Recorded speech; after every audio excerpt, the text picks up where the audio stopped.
YouTube. What's up? What's up? And guess what? What's happening? The new era is here. It's your boy, Gas Boy, and welcome to another episode of Gas Boy Speak, where today we're gonna get into the conversation, man.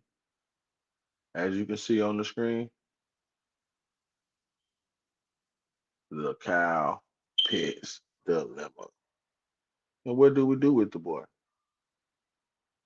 Do we sign him, re-sign him, franchise tag him, trade him, or let him walk off from free agency? That's what we're going to be discussing today. What do we, the Atlanta Falcons, do with Kyle Pitts? Hope y'all can hear me. StreamYard has been StreamYarding today.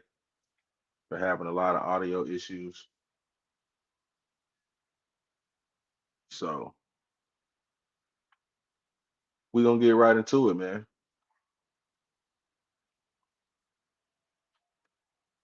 The Kyle Pitts dilemma. So what should we do with Kyle Pitts? Should we tag him, re-sign him, trade him, or just walk off in free agency and replace him? So as we know, the reason why we should re-sign Kyle Pitts, the elite physical traits are there. As we know, 6'6", 240 plus. We know that he had 1,000 yard receiver, 1,000 yard receiving season as a rookie when he had solid quarterback play. As we've seen these last two seasons under Kirk Cousins and Michael Penix, his production has been getting better. Thank you for showing up, Bernard Kentrail. Hey, if everybody can hear me, can you please put a thumbs up in the chat, please? If you can hear me, put a thumbs up in the chat. That would be very helpful.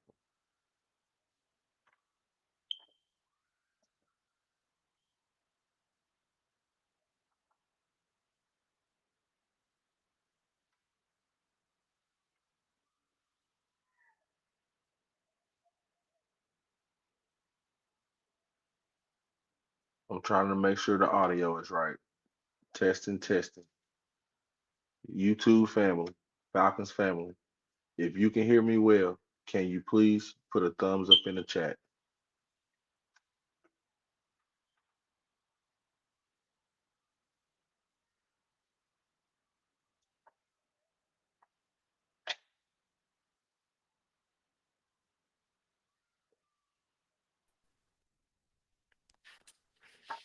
DB, what's going on, brother? What's up? Hey, we can hear you. Okay, because I was just making sure because I just did a whole show and it was like 30 minutes long. And when I went back Yeah, to do my man. edits, it was no volume. Yeah, But yeah, I don't know man. what's going on because it did that to me on Coach Show this morning when I did my mock draft. Hey, check it out. Hey, I had a solid mock draft earlier.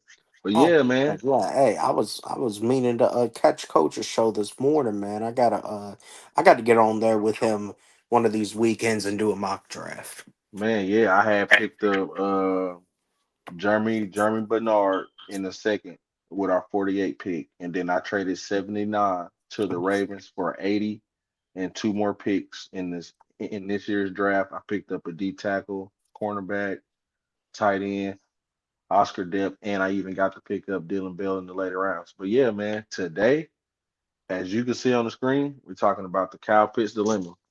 So I'm just getting into it on reasons why we should re-sign him.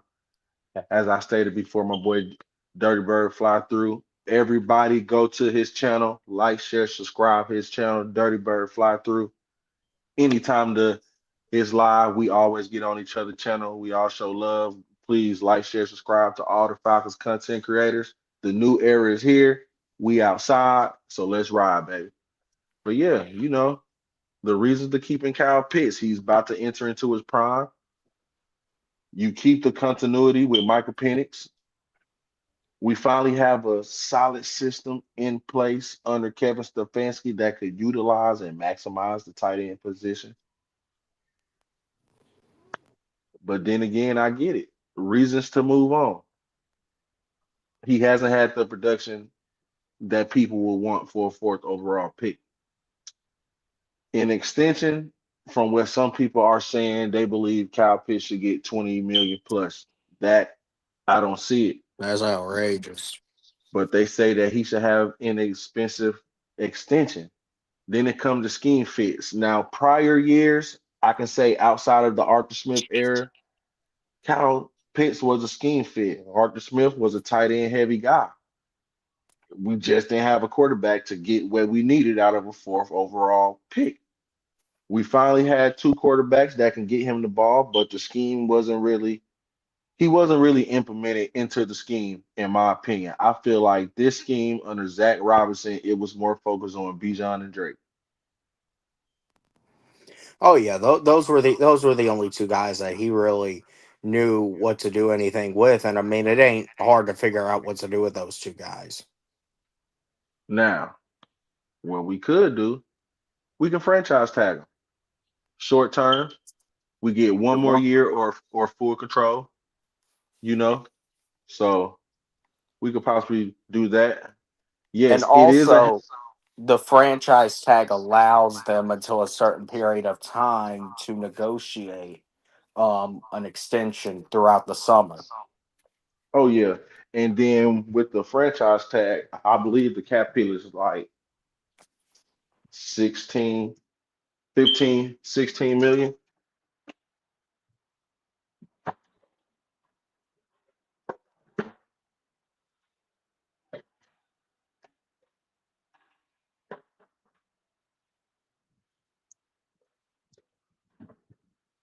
But yeah, so with the cap hit, I mean, I believe his cap hit would be the same as Drake for one season.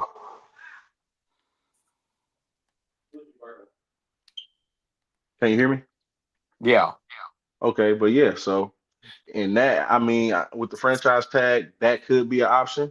Now, the Atlanta Falcons could do something real slimy, franchise tag him, and then trade him for a strong market. I say like a playoff caliber team, we could probably get a 2026 second and a 2027 fourth. With that fourth probably being conditional, that could probably go up to a third. From See, a balanced market, we could probably get two draft picks in 2026 and a conditional 2027, or we can get a draft pick and a player, something like a rotational starter, possibly. yeah, see, the thing with it though is okay, with Kyle Pitts, we understand what we have seen from him at times and what is still to be desired in large parts, which the main thing is the consistency. And he has 2 seasons that, especially considering he is a tight end, have been, top, have been very good seasons for him where he ranks among the top tight ends. And then other seasons where he's had average tight end play when you look at it. Now, when you're talking about a top five pick, you're expecting that guy to be putting up top numbers each and every season. But I think the thing is overall, especially with the new scheme, I think you do want to keep Kyle Pitts around.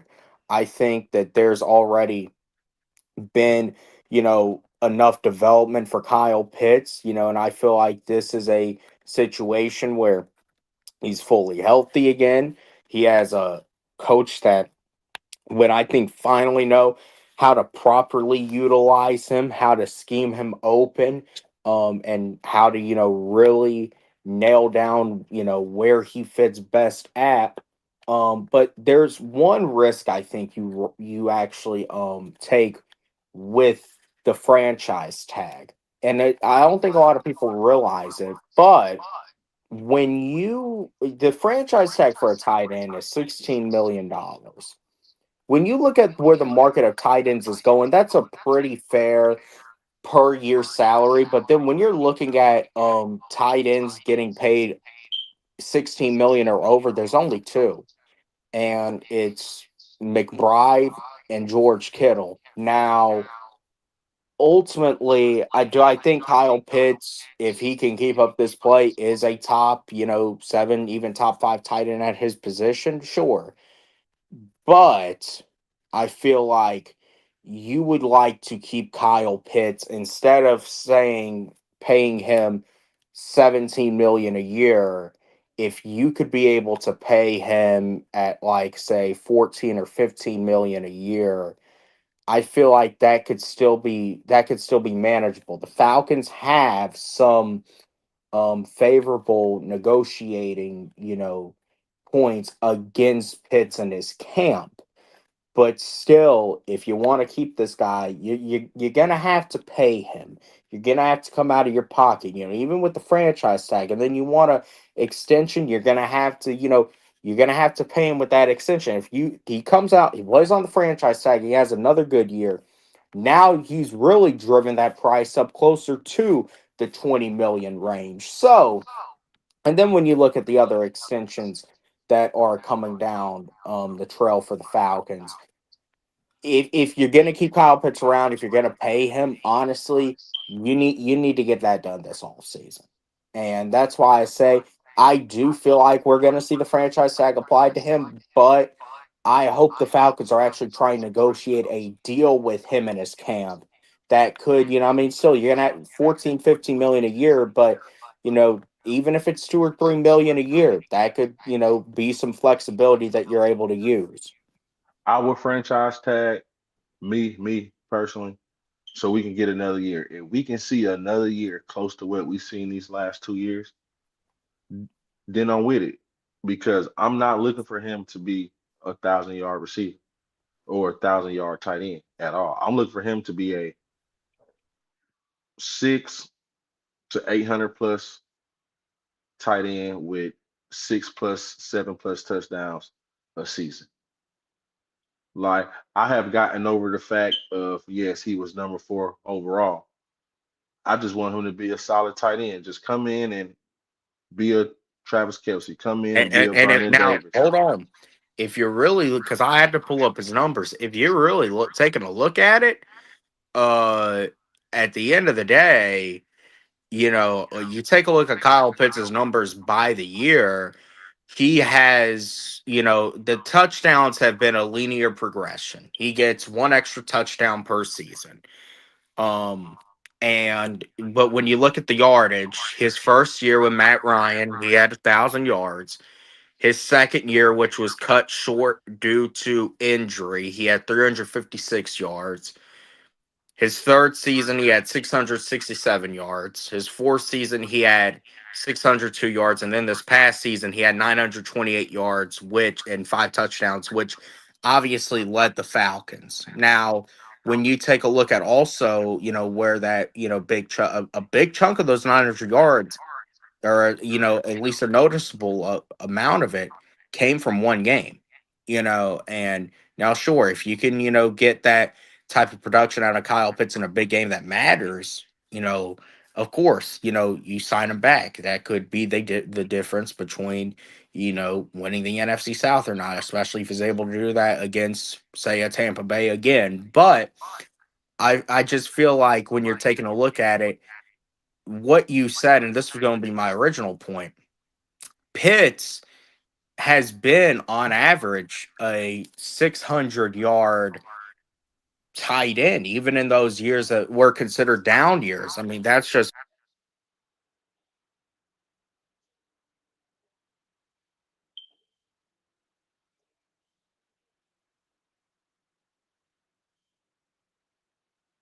I'm sorry, I was dealing with some technical issues of my own. But um, I feel like when you take a look at the broader sense of things, Um, that's just Kyle Pitts has been he has been an average to maybe above average tight end. So, I feel like a lot of us at the start of this past season felt like this would be his final year. But now I feel like we do look at it and we say, especially now with the new coach. there is upside to keeping him around. And you don't, man, the Falcons have got to stop letting go of players and letting them go and spend their prime years, with another team. They have to stop, and that's So something that that Ian means that Cunningham we got to said. start getting it right, so we can stop firing coaches and having to change the scheme every Well, two and so, three I mean, years. something Ian Cunningham said, and I'm going to continue. This is Ian Cunningham said this. He said, "We're going to draft, we're going to develop, and we're going to retain." And that is what you have to do if you want to really keep a core around. And it's tough to keep everyone around in the NFL today, but you want to keep those guys around. And Kyle Pitts, when you look at, what he really could be, he could be an X factor. He could be that guy that you don't have the answer for, especially when you put him on the field with Drake and Bijan. That can create a very dangerous combination.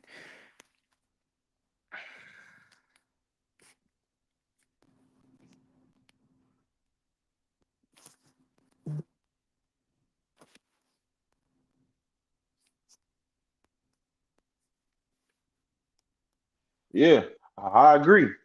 But I also look at it this way: if we do franchise tag picks and decide, draft night, hey, somebody gave us some offers we can't refuse. I got some teams on the table that could possibly want Kyle Pitts. For one, we can start with the Patriots. Young quarterback, you can use him to replace either Hunter Henry or Austin Hooper.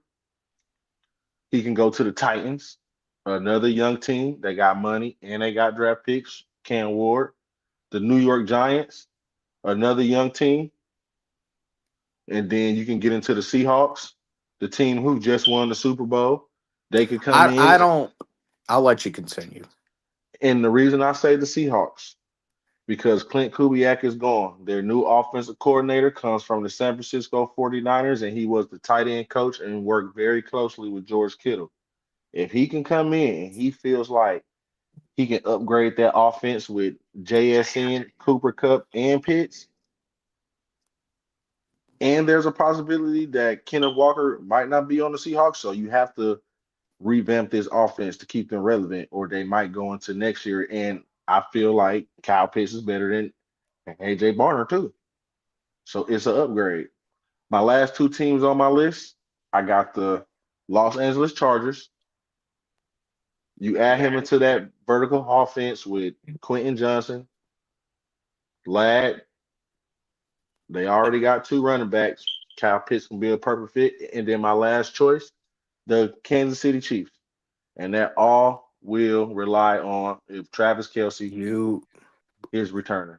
you're forgetting one team. Who's that? I'm actually thinking about this. You might be forgetting about a couple teams actually, but the one team I was going to say you might be forgetting about is Tampa Bay. Yeah, mm, Now, yeah, yeah, but you got to think about it. but but this is all teams that we could trade with. I don't see us trading with Tampa Bay. Nah, I mean, okay, but once again, this is just okay. I understand you're talking about trade. I'm talking about. I was thinking more so in a sense of letting him walk and letting him test his market, and he'll have a market now. Let's be very clear.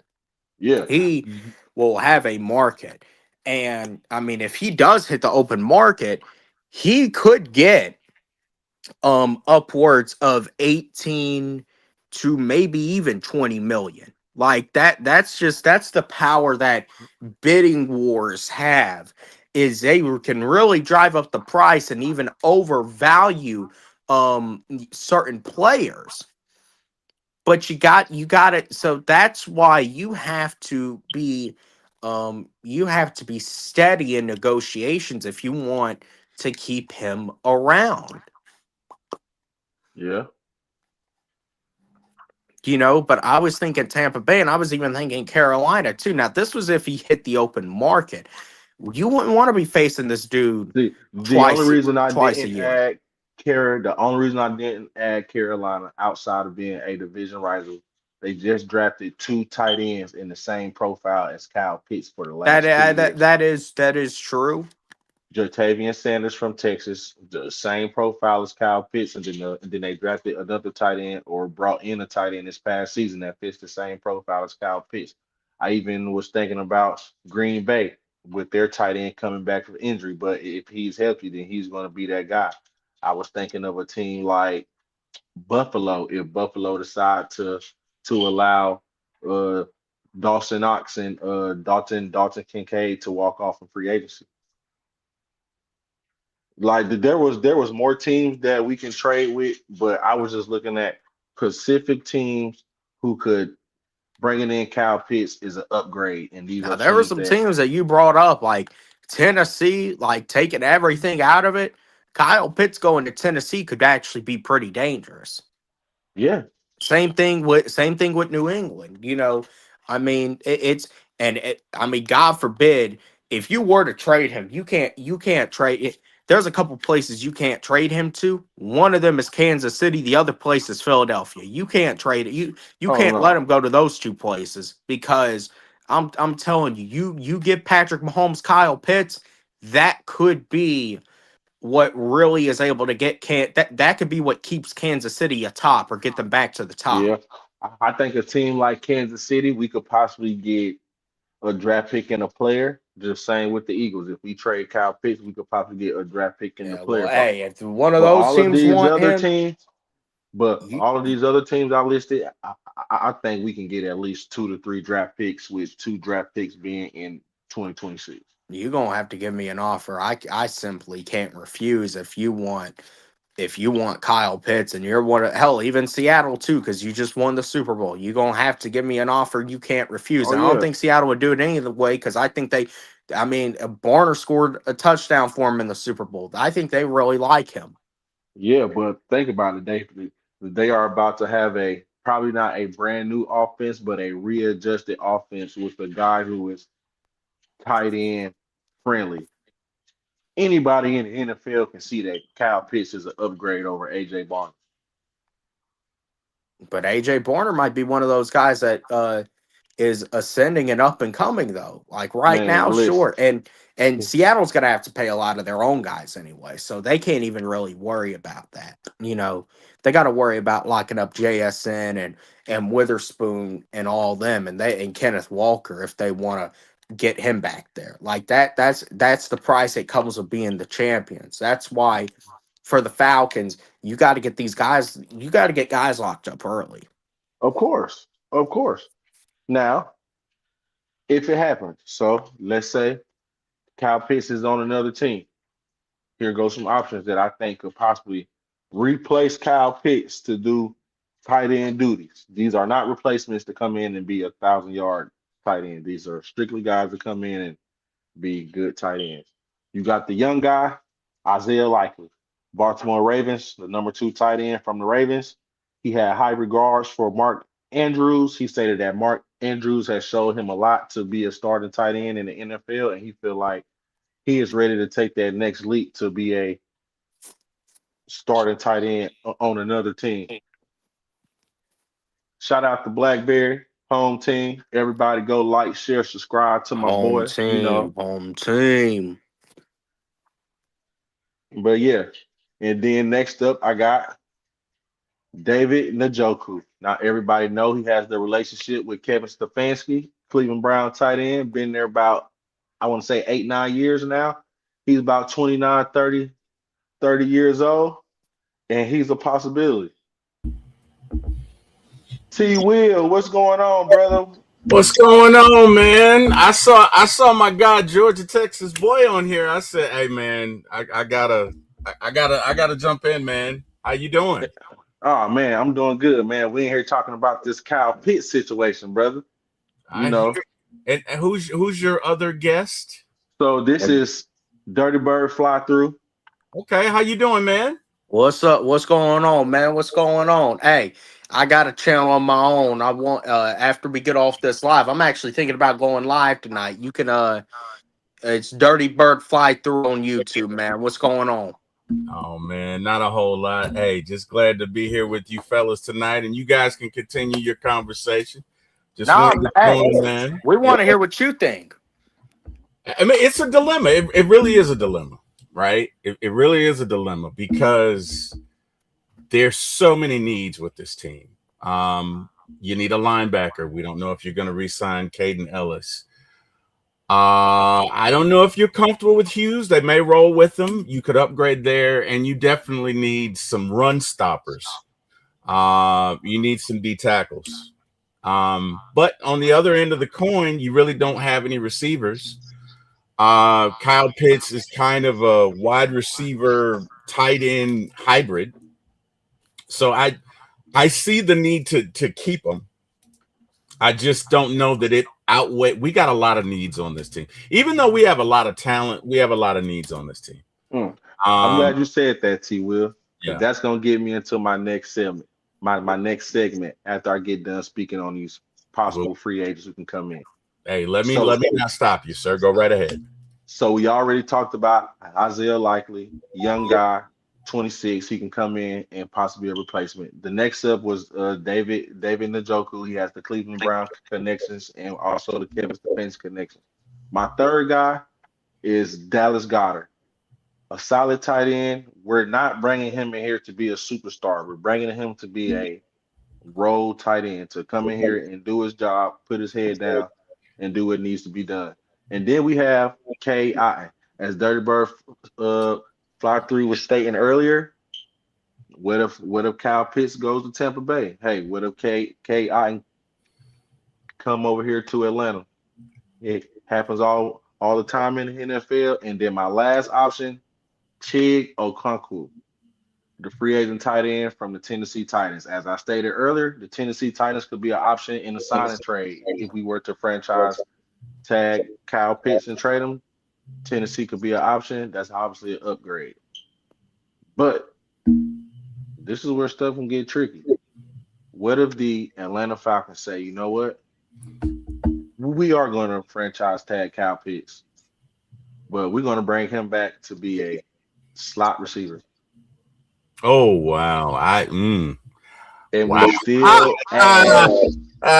still add inline tight end support. So in saying, you got Drake on one side, you got our other receiver on the other side, you got Kyle Pitts in the slot, and then you got Isaiah Likely or K.I. in that tight end. That's interesting. But if you do that, then and you could franchise him this year. So if you did that, you'd franchise him first at the rate for a tight end. Right. Because that was my gripe. My gripe was if we franchised him as a tight end and then gave him an extension, but then put him at slot receiver, there's going to be discrepancies of what if he performs well, but then wants to get paid as a wide receiver. Well, he would. That's the thing about it. But if you're only keeping him for a year, I don't necessarily hate it. That's actually very creative. That you know what I mean? I don't hate it. The only problem is I don't know that Kyle can necessarily get away from all the corners in the league. I mean, he may be able to get away from a few. And I know when you're playing a slot corner, you're not playing their number one corner. But I just don't know that his route tree is developed enough to be a receiver. I'm not saying it's not. I'm saying I don't know. As a matter of fact, let me ask you. Let me ask both of you. Do you guys think that his route tree? I'm talking about the way he runs his routes. Do you think his route tree is strong enough for him to be a receiver in the slot? No, I don't think so. No. He's a tight end. Okay. And I'm saying this because of he already gets mismatches now against safeties and linebackers. Right. What would the mismatch look like having him going up against a nickelback? It's not a bad question. And to be honest with you, it's intriguing. We got to approach it realistically. But I don't necessarily hate the idea if you're keeping him for 1 year, right? If you say, because let's play this out. If he does have a great year, he's asking for 30 million next year, and you're not going to give Kyle Pitts 30 million. You're just not. Yeah, You already have to you just opened the market. You thought he was trade bait. Now, if he performs at that position, he definitely gonna be trade bait next year. Well, you're only going to have him for 1 year. He right now he is a free agent. If they don't franchise him, then he can walk. Right. You know what I'm saying? So if you franchise him, you have him for next year, and that's it. He can walk, right? So I like it for next year. At least I think. I don't know if you can franchise. Can you franchise a player 2 years in a row? Or is it just You can, but it goes up by Kirk the Cousins. season. Okay. I don't hate it. I do not. I think it's very creative. I got to be honest with you. I don't. Let me think about what. And I'm sorry, Georgia Tech. What Dirty Bird? What's your? I'm sorry, Dirty Bird fly through. Dirty Bird fly through. What do you think about it?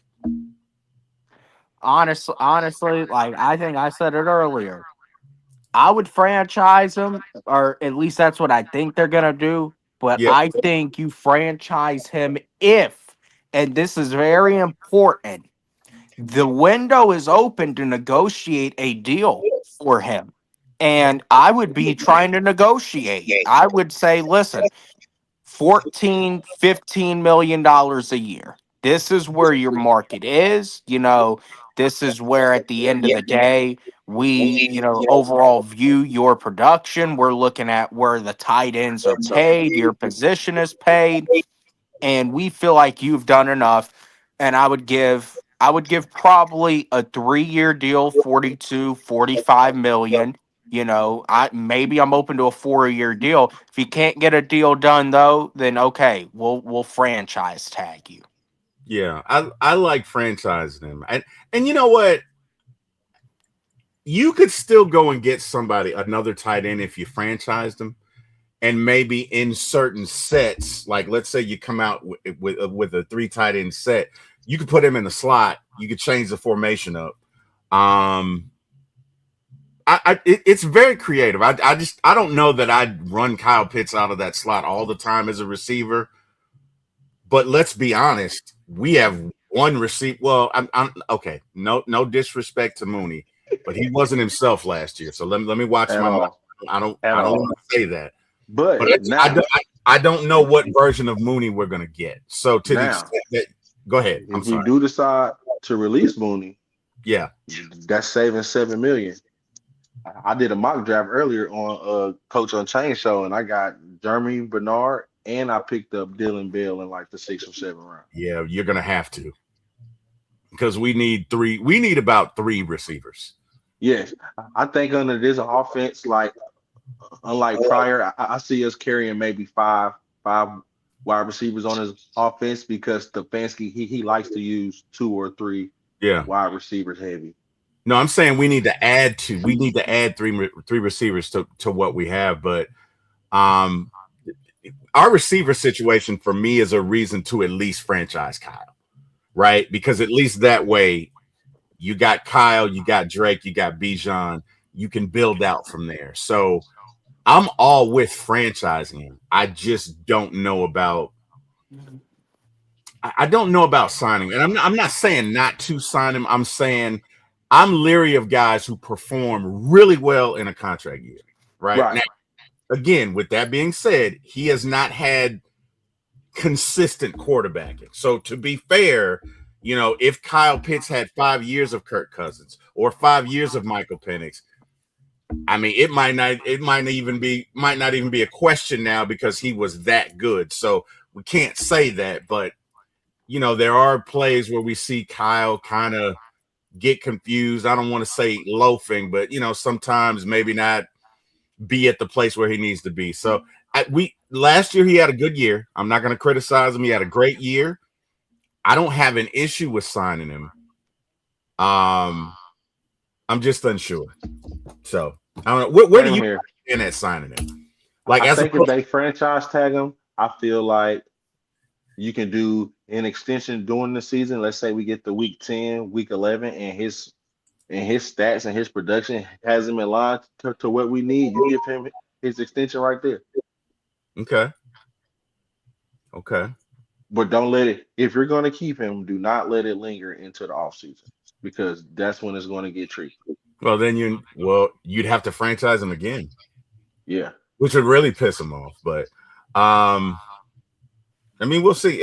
You know what? It's intriguing. I don't think there's necessarily a wrong answer. If you let him go, I'm not upset about it. If you keep him, I'm not upset about it. I totally understand both. We got a whole lot of needs, and if you can get what Kyle Pitts does, for me, the argument to keeping him is what does he do at tight end that no other tight end can do, right?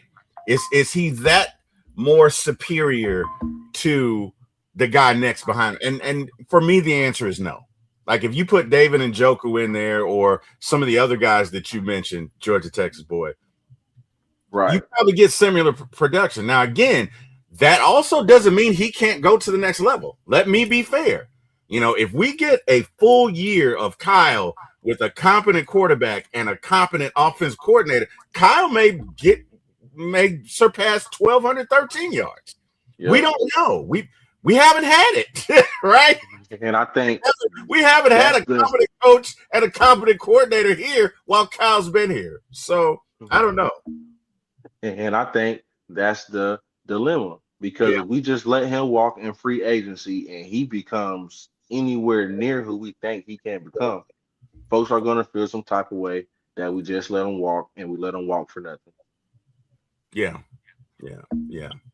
And here's the thing about what you said. My thing with re-signing Kyle Pitts, one of the reasons I actually would want to re-sign him is his age. He's only 20? He's going to be 26 this season? Like that, at the end of the day, I'm looking at that and I'm saying he's just entering his prime. And that's why I say I think you're just really seeing him. I don't even want to say it's taking the next step, but really just kind of settling into who he is. Because we got to think about it. His first year here, he had Matt Ryan throwing him the ball. He got 1,000 yards. But you got to think about what was going on during that time. Where Kyle Pitts, when he was drafted, was going to be the number 3 option. Because, I mean, you got to remember, Julio was still on the roster when we drafted Kyle Pitts. You're thinking he's going to be the number 3 option. And then by week 9 of his rookie season, he's our number 1 option. He was really the only guy you had to throw to. So that, and I mean, of course, the fact that he had a veteran in Matt Ryan, it helped him get 1,000 yards, but it kind of put an expectation on him that, almost was, a little bit misleading. Now, you did see, I think, in part, especially him getting injured in his second season, and then having he wasn't really ever healthy his third season. Then his fourth season, he has a new offense. But there were still, I think, concerns at that point. Did he really have his heart fully into it? And he came into this last season knowing that he had to make a statement, or if he didn't, then he very well could be shut out of luck, with his NFL career. And he came out last year and he reaffirmed that he can still be that guy. So at the end of the day, I would say that he was dealt a bad hand early in his career with the Falcons at the quarterback situation, the coaching. And that's why I'm so open to giving him this extension.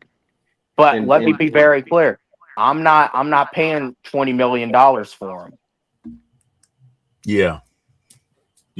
That's fair. And if he comes out and gets 1,200, what's up, Blackberry? If he comes out, home team. What's up with you? What's up with you, T. Will? What's up with you, Gats boy? Yeah, we're having it. If he comes out and gets 1,200 this year, then I'll tell you what. Who's the latest tight end? What's the highest contract for a tight end right now? I think it's Kittle. yeah, 19. See. Okay, so 20 million is yeah, man. See, But that's a complete tight end. right. That's one thing about Kittle. You put him out there, he's going to give you everything that a Yes, tight he end is. is supposed to do. He is. Yes, he is. But you better believe Kyle's agent is gonna be going for that 20 million. And I so you got Drake coming up. Drake's gonna get every bit of 32 million, right? I don't, Oh, Drake's gonna We were get just having a conversation about this on man, my listen. channel. I think Drake is going to get 27, 28 oh million. no, oh no. I was listen, really listen. trying to Hold on, trying to listen. tell him. Listen, No. Drake's gonna get Listen. higher than that. Watch this. I'm about to break it down. A team-friendly deal, because the one thing about it, 5 years, 135 million, 120 guaranteed, 27 million annually, and you keep the 5th-year option to where we got Drake under contract until 2031. If you're Drake, why would you do that deal? Right. So the last wide receiver got what, 32 million? Who's the last guy? But you do that deal to keep Kyle Pitts, to keep Bijan, to keep but you Tyler can't- Hygier. You can't keep Tyler. You can't keep Kyle Pitts. That's what I'm saying. You have to re-sign Drake because Drake is about that life. Drake has been consistent. Drake is Drake, and you can't stop him. You need to you can't lose Drake. You can't lose Bijan. Kyle, hey, but no, because again, if I'm Kyle, if I'm Drake, I'm not signing for 27 million. I'm not. Let me ask you a question. 27 million, 33 million. This is football, guys, where nothing is guaranteed, right? Your career could be over tomorrow. 33 million with the possibility of Bijan walking out the door. Bijan is not walking out the door. They will work. Bijan ain't walking. Bijan is not going anywhere. Bijan gonna retire Falcon. Yes, absolutely. Say it again, brother. Now, they both. Let's be very clear about one thing. They both are going to break the bank. You're going to pay Drake 33 and you're going to pay Bijan 22. And I'm going to feel good about it. Hey, you 22. Bijan's going to get damn near 25. He might get 25, but you know what? Look it. Bijan is a once in a generation talent. There will not be another Bijan. You have to pay him. You have to keep him a Falcon. Drake is a winner. First and foremost, you put it out there, Drake's going to go and get it. Drake has earned this contract. And if I'm Drake, I'm not taking less than that. Kyle, I love Kyle. Kyle wants to go to Philly anyway. Kyle's a Philly dude. I really feel like Kyle wants to go to Philly anyway, but I just don't see a world where you can pay him 20 million. I just, you know what I mean? You know what? Let's put it to the audience. Will, this is for you. Draft night. We franchise tag Kyle Pitts. The Philadelphia Eagles call our phone and say, hey, we'll give you a player and a pick for Kyle Pitts. Hey, come up in here, OG. It ain't complete without you. Are they going to give me a first round? I don't think they're going to give me a first round. No. No. They're not going to give you a first round. No. What are they giving? What are they giving? Philly, you could probably get a second and another pick next year. No. See, the only problem is we right now, and no disrespect to Mooney, I don't think we're keeping him. But if we let him go, we have Drake and nobody. All right, so what if Philly say, all right, we'll give you AJ Brown and a 3rd round pick for Kyle Pitts. Okay, I don't want to go near AJ Brown. I love AJ Brown as a fan. You know what AJ Brown is? You know what? We ain't playing Madden over here. My I'm maybe 28. This ain't Madden. AJ is a talent, but AJ would have to be managed. Like, in my opinion, our locker room right now is not built to withstand an AJ. If Philly could get rid of him, they could, but that contract is abysmal. I don't want to go near AJ Brown. Right now, if you want to give me the other one, I mean, I'd entertain it. I didn't. Who's the other receiver in Philly? Devontae Smith. No, Devontae Smith is is arguably more valuable than AJ Brown. Yeah. But the thing about him, he's also small. So you got the same thing with Mooney, right? Like, I mean, when he's the way great. they don't, but the way they use him, he can be small. Okay. Because of how they use him. Okay. They don't put him in harm's. They don't put him in harm's way like that. Gotcha. When you're a running team, you're not necessarily worried about having small receivers. Oh, at least one small receiver if he can do what Smith can do, because Smith can take the top off, and he's good at getting separation, so he can play in the slot. So he's gonna run a lot of underneath stuff. He's gonna do a lot of stuff where he's using his athleticism, rather so than catching the ball in traffic. You see what I'm saying? Yeah. So let me ask you this: would you do it? Would you do it? Do I do what? Would you do the deal that Georgia Texas boy just proposed? Which one? AJ Brown. I heard a couple of them. AJ Brown, a draft AJ pick, Brown. For and Kyle a Pitts? conditional draft pick next year for Kyle Pitts. I don't think Pitts is even. I don't worth think that you're much. gonna get all that for Kyle Pitts. Yeah, he ain't even worth that much. Now, would I take that? Absolutely, I would take that. But it's a bit of a far. It just sounds a little far fetched. Can I be honest? Hold on, wait. I think a more respectable scenario would be AJ Brown and just a straight up player for player trade. If it's AJ Brown, it's just gonna be player for player. I doubt you get any picks. But if you want to say somebody else like a Goddard, you might get Goddard and you might get a future mid-round pick. Yeah, but he's a free agent too. Yep, they could do a franchise. We could do a franchise. We could do tag and trade for picks. Yeah. I just don't think the Falcons locker room can deal with an AJ Brown. Like, if he's going to AJ is difficult to deal with. I'm trying not to curse. I'm really working on it because I want to say bad words, but I'm not. But AJ is difficult to deal with. You know what I mean? Like, you in the middle of a game, you gonna take out a book like What, he took out a crossword puzzle or something? Something like that, yeah. Bro, get out of here with Okay. So in T. Will, in saying that, the man himself, Calvin Ridley, is a free agent. Does he fit a Kevin Stefanski offense? Oh no! No. See, I would apply this to my, I'm married, but let's say I was single. I don't spin the block on, on exes. So let me. I don't know that I'm spinning the block on what do y'all think? Let me ask y'all. What do y'all all respect to everyone on this panel, including you, Georgia Texas boy, ain't no way in hell I'm bringing Calvin Ridley back into this locker room. There you go. One time. That's it. One time. There you go. I can't spin the block on him, man. We already spent the block on Felipe Franks. I'm done spinning. I'm done spinning the block. Man, I'm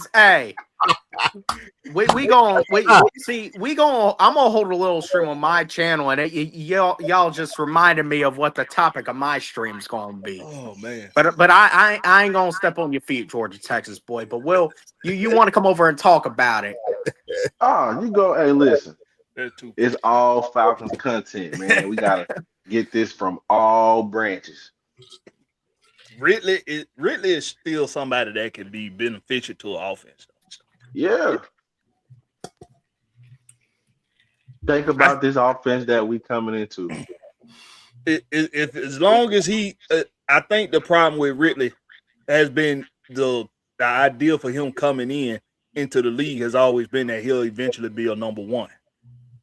If you take away that expectation and make him understand, like, listen, you're gonna be a detrimental piece to the offense, but you ain't gonna be a number one option. Then you probably get the best Calvin Ridley you gonna ever get, Well, I Come mean, on, damn, he has been a number one the past few years. but he can't be a number one. He can't be. No. Yeah, he can't. And see, we saw that the moment we saw how he left Atlanta, and we're now hearing about it. He couldn't handle the pressure of being a number one. He always needed to be Robin to Julio's Batman. So come be Robin the Drake Batman. He could, I think. Once again, ain't no way in hell I'm bringing him back into this But I ain't locker spinning room. the block though. I'm not spinning the block. I'm sorry. I mean, the bad thing about it is he probably, of all the receivers that we've just talked about, he probably runs the best routes. Like one thing about Calvin Ridley is a technician when it comes to route running. I don't trust him up there because golly, Blackberry's point, home team's point, he lost his mind when Julio left. Like he lost it. And it's like, bro, you play in the NFL. And you know what? I get it. I understand. I've been podcasting now for about 2 years. And I started obviously with Jack on One Time for the Fan. And when I started doing my show, it was awkward for a bit because it was just me. You know what I mean? I'm so used to, hey Jack, and you guys all know because you guys all podcast. It's different when it's you. Having somebody to bounce off of it. When you turn that camera on and it's just you, and when you start from zero, I don't know how y'all started. I started from the bottom. I have nothing. Hey, I started from zero. Bro, it'd be just me. And in my mind, I'd be like, you look so stupid right now. Nobody's in here. What are you doing? Like you're going through that internal struggle. So I get it from that perspective, but I don't see how you can spin the block. And not that what he did was so egregious. It was bad. It was more stupid than anything. But I don't. But that's the thing about Atlanta, and that's why I feel like Arthur Blank draft the way that he drafts. You can't just bring anybody into that atmosphere of Atlanta. Like we done seen it. What do you mean? What do you mean? Okay, so just look at Kyle Pitts, Drake, Bijan. They not gonna be outside like if we bring somebody like Jerry Jones. That's true. That's true. That's a good point. That's a good point. Calvin Ridley, like you got some folks when they hear Atlanta, all they think about is outside. Yeah, in Magic City. So now you a millionaire in Atlanta? Yeah. The wings there are delicious, by the way. I'm just kidding. I'm just kidding. Anyway, I'm just kidding. I'm sorry. I'm just bad T-Will. Okay. But yeah, but I agree. Our wide receiver room needs to be rebuilt because right now I believe we have Drake, Mooney, and Casey Washington as the only wide receivers under contract.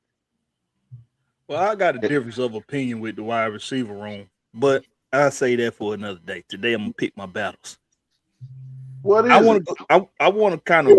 We want to hear what you got to say, bro. Over here, we let the truth be told. It's not being told. Hey, don't throw that out there and then I got a difference of opinion with the receiving group. The reason why I got a difference of opinion with it is because of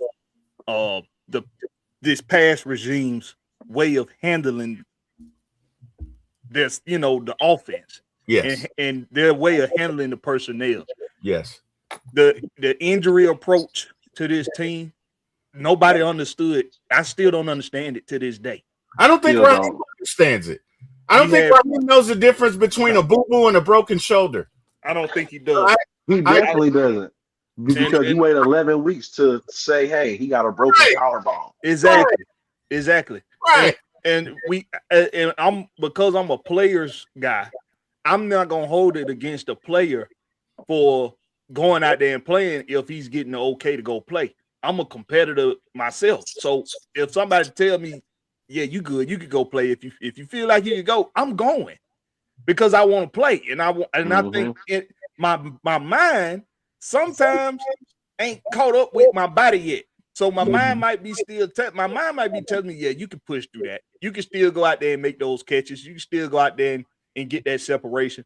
but your body is like, once you get out there, no, you can't. And I think that's what the case was with Darnell Mooney. And because of that, a lot of people judging him and saying that he can't do this, he can't do that.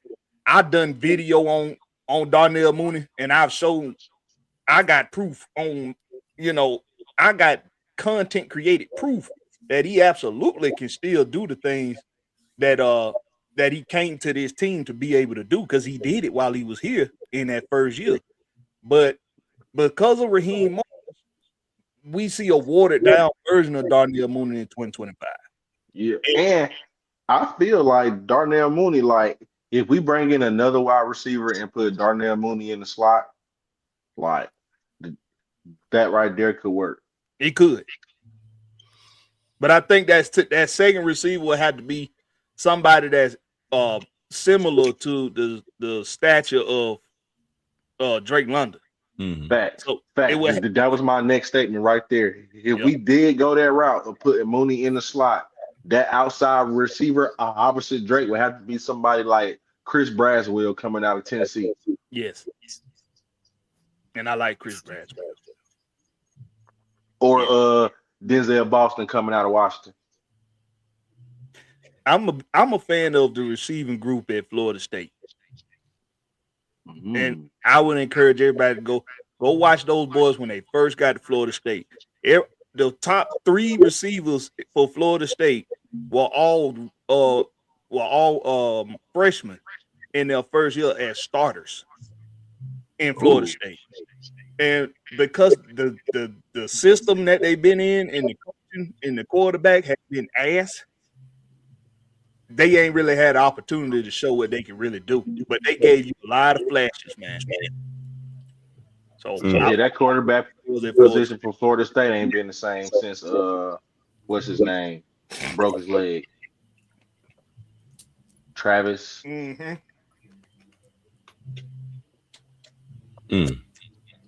But yeah, man, it's like I definitely feel like the wide receiver room needs to be rebuilt or retooled. I feel like as for the tight end room, as T. Will stated earlier, and as I stated on my presentation earlier, I wouldn't be surprised if we franchise tag Pitts and still bring in another tight end to open up the 12 personnel. Because I think in this offense, Charlie Warner should go to fullback. Well, he already played a role of fullback. Yeah, he does. Facts. Yeah, he does. Yeah, Facts. he does. So take him out the tight end room, turn him into Patrick DeMarco, Mm-hmm. and let's go from there. I like it. I do. As for the offensive line, Newsel was solid, but I could understand upgrading it to have a heavier interior. Yeah. They're not gonna change much on the offensive line. It was part of the continuity of the offensive line. Is the reason why they believe that they can do a lot with the run game. Right. Along with, of course, Bijan. If you change out the center position, especially if you're gonna keep it, well, we know Michael Penix Jr. is gonna be the quarterback here. Facts. So that's one thing we can say that we know now.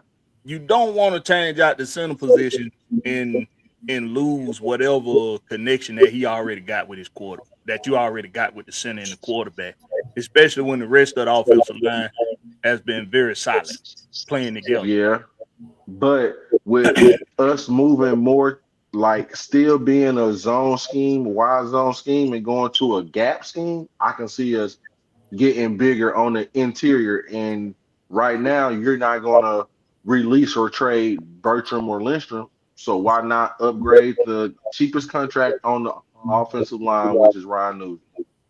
Well, we're going to do a lot of I sets and T sets, trust me. Oh, it's going to be 2 backs in the backfield. Which it should. Most of the time. Which it should. Like Zach Robinson, I feel like when it came to Zach Robinson, he was so in tune with, I got a rookie quarterback. I'm going to keep trying to implement this new NFL. When we just seen in the Super Bowl, 2 teams who kept it simple, stupid. And it worked. You guys think Seattle? I don't think Seattle's going anywhere, man. That defense. Well, so they I did don't lose. know. Kubiak. They did lose Clint Kubiak, but I don't know because their offensive coordinator is basically what we got in Zach Robinson, brand new, never called plays before. Yeah. So we don't know, but they feel like him coming from the Shanahan tree, he could be the next. Yeah, that defense, man, is second to none. Like the thing Solid. about Seattle is they kind of sit back and play a game. You know what I mean? They're gonna wait until you make a mistake. They'll come out, they'll tie it with you, they'll run the ball, they'll knock heads, they'll do all of that. And they're really like a boa constrictor in that they'll wrap around you and they'll just sit there. And when you take a breath, it'll get tighter. And when you take another breath, it'll get tighter. And you mess around and make and then eventually they're gonna go in. They're gonna go in for the jugular. Yes, It's just like Holbrook said, they spent $180 million just on their defensive line. Yeah.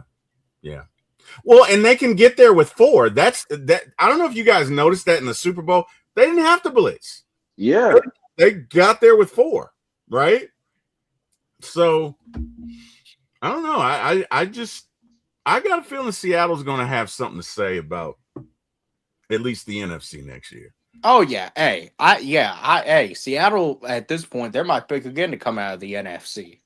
I say depending on what happens on offense because it's going to be brand new. Like, yes, I get it. You got the same players and stuff, but you're basically more so than running losing a new Kubiak, scheme. it's going to be what if Kenneth Walker walks? Right. But because no matter what, you're going to have a new offense in Seattle next year. Aren't they selling the franchise as well? Did you guys? Yes. Yep. Yeah, man. So, They actually got fined for not doing it faster. Like prior to them winning the Super Bowl, they got fined for not already handling the business because they've been trying to sell this team since the last time they won the Super Bowl.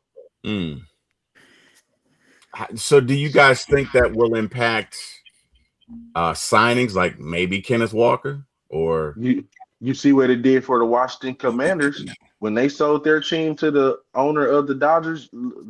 Look at what they did that first year for Jaden Daniels. They went and got Debo. They went and got Frankie Louvu. They was making all type of free agent signings for that team in Jaden Daniels in year 1. Yeah, but I mean before they're sold, like let's say they don't get sold and you're rolling into next year. Well, I guess you got a salary cap, so it's not apples to apples. So I don't know that it would impact. If this were baseball, it'd be totally different. But this is football. Got to make the selling appetizer. That was what I was saying earlier. Now think about with them selling the team and then they add Kyle Pitts. Well, guys, what do you guys think about this? Sam Darnold won a Super Bowl. Is it Sam Darnold? Or is it Sam Darnold with Clint Kubiak? In other words, has Sam Darnold arrived? Or is it Clint Kubiak, Sam Darnold, and we're going to see the truth next year? Like, what do you guys think? Sam Darnold has gotten better. I don't think anyone can debate that. You know, we're going. I mean, you even have to have that conversation about Matt Ryan had his best year under Shanahan. You know, I mean, that's a great point. That is a great point. Yes. I think that's more likely going to end up being, you know, the case with Darnold. Where I still think he could be a solid quarterback, but we may have seen his best season because, you know, he had that premier offensive mind. Okay. Georgia, Texas boy, what you think about it, man? How do you feel about that?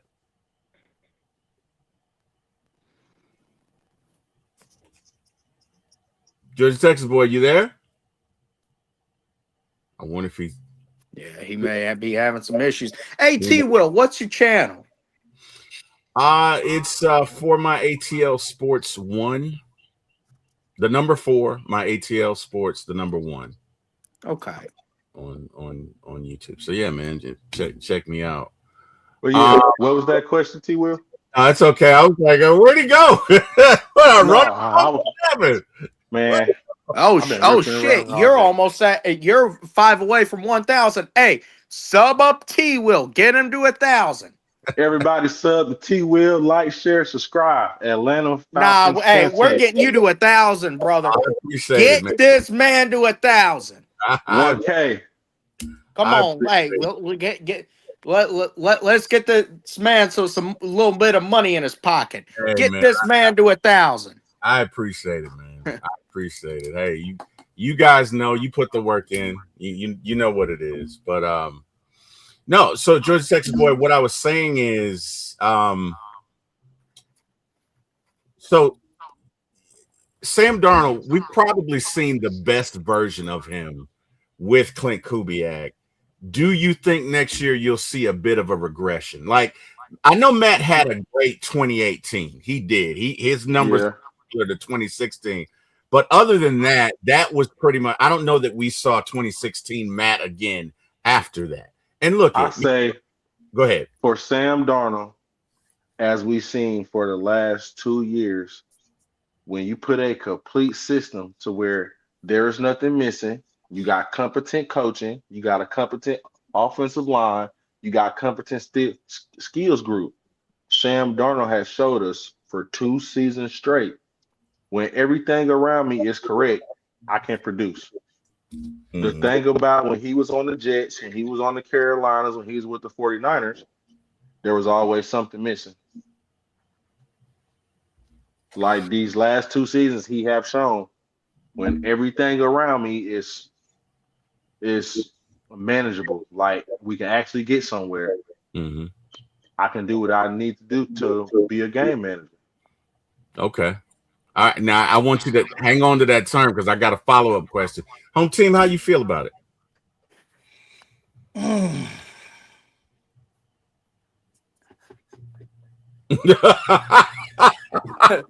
Hey, all team.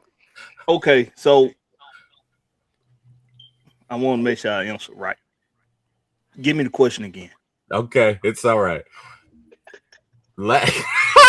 I'm just laughing by your response. Okay, so have we seen the best of Sam Darnold, being that he was, and I know he was successful last year, but he took it to a new level this year and obviously won the Super Bowl.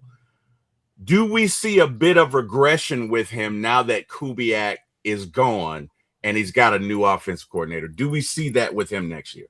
Okay, so I wanted to make sure I didn't give you my opinion on Sam Darnold specifically himself.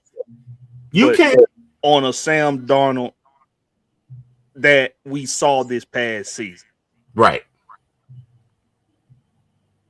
I haven't done this, but I'm sure if I went and compared this year's Sam Darnold to another season of Sam Darnold of equal statistics, he's probably had a better season than he had this season. I don't know for sure because I haven't done the research on it, but just based off of what I'm from what I can remember about Sam Darnold's time in the NFL, I think he's had a season statistically that was slightly better than this one. Okay. Last year. Was it last year? It may have been with Minnesota. Yep. Okay, so I think the Sam Darnold we saw this past season is a Sam Darnold that can be a system quarterback who's not going to screw it up for you. Okay. I think we saw that, and I think we'll continue to see that. Okay. But as far as this being the best Sam Darnold, I think we already saw the best Sam Darnold before this year. Okay. All right. That's fair. Within a system like the one he was just in, we saw the marriage that we needed to see for this version of Sam Darnold and being in the right system at the right time. That's fair. Now, Georgia Texas boy, if you'll let me, Your Honor, if it would please the court, I just got one question I want to throw out there, and then I'll sit back in my corner. I'm watching ESPN as I do because whatever. We're content creators. We always got to be looking for stories and stuff. and I see Richard Jefferson, who's now an analyst. I think he played for the Nets at one time, who's now an analyst for ESPN. And he says this, and when he said it, I was like, wow. And I've thrown this question out, but I want to hear everything you guys have to say about it. He says, okay, Sam Darnold, who we can agree pretty much game manager, right? He says Sam Darnold wins a Super Bowl with an elite defense and elite players around him. So with that being said, the quarterback is not the most important piece in sports like it is in basketball, where you have to have a superstar to win a championship. And I say depending on the situation. Well, no. Depending on the situation. Because the last 2 years, Sam Darnold has been in a situation to where the run game is there. The offensive line is there. I got two dominant wide receivers, and the defense is set. We can't forget the Minnesota Vikings had a hell of a defense last year. Correct. So my thing was, when you have a game manager win the Super Bowl, that's actually the exception, right? Like, this is a quarterback-driven league. So you've got obviously Seattle. Okay, that happened. But before that, you got the Ravens who won it with Trent Dilfer? Yep. The Buccaneers who won it with Brad Johnson. And then there was Eagles who won it with Nick Foles. Hold on a minute now. I want to stop y'all. Okay. What do y'all think about Jalen Hurts? Y'all think Jalen Hurts is a game manager? I mean, at the end of the day, I don't. I think, because here's the thing, right? Jalen Hurts is a weapon if you know how to use him. I understand that. Yeah, and listen, I agree with what Dirty Bird Fly Through was saying, because the year they won the Super Bowl, he was a game manager. If he is a game manager, this is 2 straight years where a game manager has won the Super Bowl. That's a good point. Because they relied on Saquon heavily. Like they didn't necessarily rely on Jalen Hurts to come in and beat Matt Ryan, Peyton Manning to win the game. No, rely on your weapons. And at the same exact time, you looked at how Philly and Seattle won their Super Bowls. They had great running backs. And I mean, Walker was the MVP of the game. I know Saquon didn't do too much in the Super Bowl, but at the end of both their defenses are what won them the game. Well, Jalen balled out in the Super Bowl. Listen, right. He did his thing. Yeah. Whereas Darnold was just more of a game manager. But if we're talking about the entire body of work, I mean, it really, that's a good point. Does Jalen Hurts really stand out among quarterbacks? Same with, still Sam Darnold, even though he's had a resurgence. That's why I say you can make the argument the last 2 Super Bowl champions have been game managers that were carried in large part by great defenses. And that could be a new formula for how to win in the NFL. That's a good point. It's not a new formula. No, it's not. But it's not a new formula, but it's a new formula in terms of today's game. Or it's a return to an old formula that we ain't seen in a minute. Right. But they go back to what my bad. For when they go to Seattle, they go back to what Blackberry said on his show. John Schneider got to watch it firsthand and then came in and basically implemented the same system, but now he is the shot caller. He calling all the shots. Guys, let me ask you this. Right. If Sam Darnold or Jalen Hurts is available tomorrow for the Atlanta Falcons, who are you picking? I don't think you can go wrong with either one of them. Well, yeah. I guess it really all depends on your scheme. You looking for a pocket passer, or you looking for a dual threat type quarterback? I'm taking Jalen. And again, Sam Darnold performed admirably, but in the Super Bowl, Jaden won that for them, because that's a back and forth affair. If Jaden doesn't have the game that he does, they don't win that Super Bowl, right? Sam Darnold had the best defense that defense was tenacious. Best But you can say that about both of them, though. You can say that Oh, about oh both yeah. teams Hey, when it comes to the defense. You can say that listen, about they both had teams. they were Like, up think about 34-0. Before Kansas City even got into it. And they put the damn. Just look at the Seattle Seahawks. Just look at the Seattle Seahawks and the Philadelphia Eagles. They both followed the same blueprint: a dominant run game. Yeah. I got a solid tight end. I got That two defensive solid line. wide receivers, and Yeah. I got a dominant defense. But I Yeah. also got a massive offensive line. And Yeah. let me ask y'all a question, okay? Because y'all just brought all that up. Who fits in a lot of those categories? What team could fit in a lot of those categories? And maybe I'm just talking crazy, but think about it. A superstar running back, a young, surging defense, wide receiver room is shaky, but a tight end that's of conversation. Y'all get where I'm going, right? Yeah, Yeah. yeah, Yeah. Who's I to say we can't follow that formula? right. I think Chandler. I think where because you said wide receiver room shaky. Is it though? We got a sure number one in Drake London. We don't need nothing else. You're right. We don't need a number two that can be Mr. Third Down. We don't need a slot receiver that got to be this deep threat that we looking for defenses to key in on all the time. Look at Seattle and look at New England, the two teams that were just in the Super Bowl. Neither one. Now, Jackson Smith and Jigba is a true number one, but he's more of a Larry Fitzgerald type receiver. He ain't somebody that you can say, just go up the sideline and I'm gonna put it up there for you. He's not that kind of guy. Yeah. He's a crafty receiver. So when we look at the receiving groups that have won outside of Tampa Bay, because we know they had Mike Evans and Chris Godwin when they won, but look at the rest of them. It's run first teams, and you got winning in the trenches. Yeah. But you got smart coaching.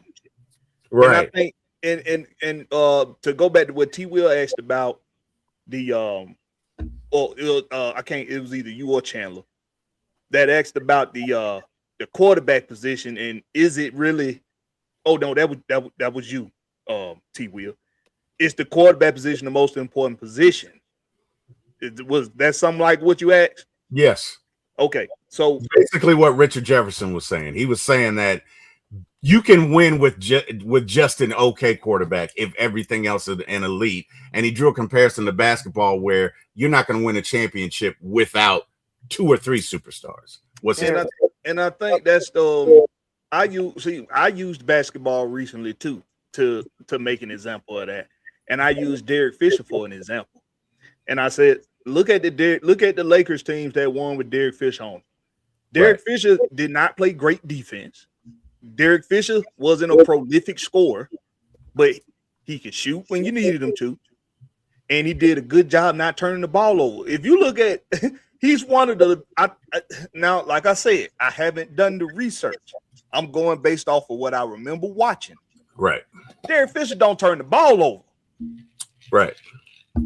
And the point guard of an offense in basketball, he's the distributor of the ball.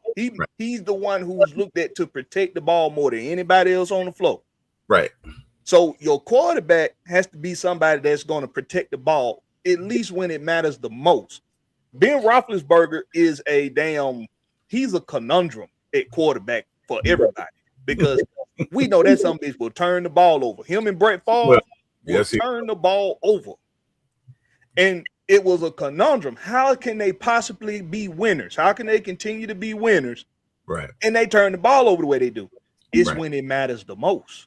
Here's take how care of the ball. Here's how I'll put it with the quarterback position. A quarterback doesn't always win you a game when he has a great performance, but he can absolutely lose you a game when he has an awful performance. I like that. I like that. I like what Bo said. I like that. Yeah. But if he's taking care of the ball and he's just he's taking care of the ball now, he's also winning the game for you. That is true, but we're talking from a general sense of just what we see generally. I get you. And, Yeah. and I think that's what we look at the Let's be very clear. tangibles. You got to have a competent quarterback, but you don't always have to have the superstar quarterback. But no, I lost the Indianapolis coach. And look, Peyton Manning won a Super Bowl with Denver when he was literally hanging on the thin thread of his career. Yeah. Hey, listen, Peyton Manning was dirt ball. And Peyton Manning played awful in that Super Bowl, and I think that's one of the rare exceptions, but mainly because Cam played just as bad. Not just in that Super Bowl, in that season, he was in that season, but in that Super Bowl in particular, because remember, it was Brock Osweiler a lot of that way. Yes. Yeah. So his neck, he was coming back off a neck injury, right? And he couldn't. I don't think he could throw anymore. Like he couldn't get anything. He was very stiff, very stationary. Yeah. But when the mind is able to take over the slack of what now the body can't do, Peyton Manning is a prime example of what you could do if you be the best manager of the game when you need to be. Facts. Yeah. Because look at an example of that. the year prior, they went to the Super Bowl as number one offense and got dog walked by the Seahawks. They had Mollywop. Yeah. Yeah. Or I think it was 2 years, right? So that was 2013. Right. Yeah, that was 2013. Yeah. They went back-to-back seasons, lost the first one, won in the second. That was the Cam Newton. Because they won in 2015. The Cam Newton not diving on the ball thing. So 2014 was New England versus Seattle, right? Yeah. So New England won that. 2013 was Seattle versus Denver, and then 2015 was Carolina versus Denver. Right. Because they thought the Seahawks was going to come in and shut down the two top offenses back to back in the Super Bowl. You had the Broncos the year prior where they shut them out, and then the next year they had Tom Brady coming in with the Patriots, and they thought they was going to shut them out. Well, they should have won that game. Let's be honest. They should have won that game. But it's stupid. That was when Pete Carroll was trying to make Russell Wilson a superstar. As a third-round quarterback, they was trying to make Russell Wilson a superstar. Bro, if he just hands that ball off, that's got to go down. That's got to go down as one of the dumbest coaching calls ever. Absolutely. Let's be completely honest. Tom Brady has 7 rings, and to his credit, he's the greatest quarterback of all time without a doubt. Absolutely. He should really probably have about 4 rings, if we're being honest. Or 5, yes. Because there's no way. I'm not. You know what? I'm not going to bring up what shall not be named. We all know it. We all know what happened. But I'm not ready for that emotional roller coaster tonight, fellas. So I'm not going to go to work later. Don't do it. I will cancel this damn load tonight, and I will go to bed. I'm not going to do it. I'm not going to do it. But I agree with you, Dirty Bird Fly Through. He should have won. I mean, talk about luck, man. Gosh. Well, I can't call it luck with us, but, bro, that has got to be why would you throw a slant there? Why would you throw a slant there? Like, first of all, if you're going to throw a pass, it needs to be an out or a fade where you can put it where only your guy can get it. I only want to throw it out. Out to be a pick six. Exactly. Well, then I get what you're saying. If it's the sideline, you put it where only your guy can get it. Absolutely. Right. But what you don't want to do is throw into traffic where it's already like that was the dumbest call. And I'm sitting there watching this like, what? He thought they were going to be fooled. He thought he was tricking them. I thought, do the Patriots have a fairy godmother? Like, Jesus. But anyway, whatever. I'll see one thing that I've been waiting to hear is I've been waiting to hear a 30 for 30 on that game. Did they do a 30 for 30 on that game? I don't think they have. But I think it's coming. I want to hear what Bill Belichick say the conversation was before that play. Because I bet you he told them, hey, be ready for that quick slant. Oh, he did. No, he did. Be ready for that quick out. Who was the guy that caught the interception? Malcolm Butler? Yeah. And got him paid too. Yeah, it sure did. It got him paid a couple of times, actually. But he talked about they ran the defense for that play, and when they got in that formation, that's why he jumped the route because he knew what was coming. But for me, you're on the 1 yard line. It has to be a quick pass. It has to be. There's no room for. Oh, they might try. Maybe we can hold it for a few seconds and try to catch somebody in the back of the end. It gotta be quick. So it's easy for a defender to read.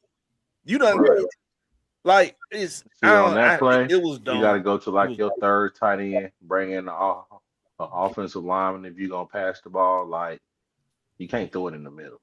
Man, that was stupid. How about you just give it to beast mode? Yeah. How about you just do that? You know what I mean? Like, shame on you. Shame on you for calling that godforsaken play. Anyway, whatever. They're not my team. I want to make a T-shirt of Russell Wilson doing this with no ball in his hand. People should get the irony of it. They should get the symbolism I of know, right? this with no ball in your hand. Man. Oh my God, bro. Yeah. Well, yeah, it's crazy. So, what did y'all have y'all heard or seen the interview where Matt Ryan basically came out and said that Michael Penix is going to be the starting quarterback without technically saying Michael Penix is going to be the starting quarterback? Nope. And that's exactly why I don't watch interviews with Matt Ryan no more, and I don't watch these interviews with Ian Cunningham and Matt Ryan anymore. Why is that? Because in my opinion, it don't matter what they say now. Okay. It don't matter what they say. Because Matt Ryan, your job over with. And your job is over with because you told us that once that part of your job, hiring the GM and the head coach, you was not interested in doing their jobs. So I can't any questions to Matt Ryan about personnel, if anybody takes it to any heart or take it seriously at all, you need to go back to when Matt Ryan said before there was a GM, before there was a head coach, he's not interested in doing their jobs. And their jobs now is personnel. Okay. That's fair. So whatever he said, I don't care. Yeah. I really don't care what he said. Because at the end of this season, when I go back and I do a full season analysis, however the outcome of this season turned out to be, I know who to hold responsible for what was said and what was actually done. I agree. That's fair. That is fair. Yeah, that's fair. Agreed. Now the Kevin Stefanski quote interviews and Tommy Rees, I'm all ears. Okay. Well, Tommy Rees basically said that Michael Penix is his guy. I like what Tommy Rees had to say.